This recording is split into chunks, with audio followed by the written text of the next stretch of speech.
بغيتي تستثمر في الدجاج البلدي وما عندكش الخبرة الكافية؟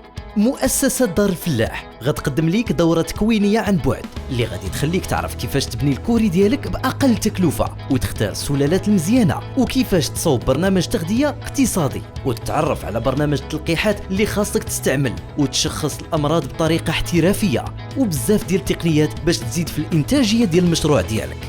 الإنتاج والأرباح ديالك في هذا المشروع كتختلف حسب حجم الاستثمار ديالك. خبراء مؤسسة دار الفلاح مستعدين باش يساعدوك تحسب التكاليف والأرباح اللي تقدر تحققها. غادي تستافد من المواكبة التقنية بشكل يومي طيلة مدة التكوين. وإذا كنت مهتم يمكن لك تحجز موعد الآن مع فريق العمل باش تتعرف على جميع تفاصيل ديال التكوين.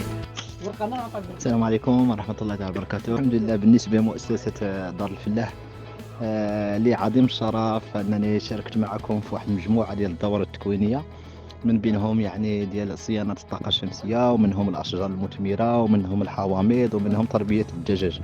صحيح أنه كانت دورات تكوينية رائعة جدا، وكانوا الأساتذة في المستوى، واستفدنا مجموعة من التقنيات، مجموعة من المعلومات الأساسية اللي ما كناش عارفينهم وكانوا غائبين عندنا. صراحة ما عليه إلا نقول أنه تحياتي للجامع الطاقم ديال دار الفلاح ولا المؤسسة دار الفلاح، الطاقم التقني الإداري، الناس المكلفين بالتواصل، الناس المكلفين بالدورات التكوينية. استفدنا العديد من المسائل، ونتمنى إن شاء الله أننا نستمر معكم إن شاء الله في هذا لي زانفورماسيون إن شاء الله بحول الله، وأنا الوفي ديال مؤسسة دار الفلاح لشمسكم.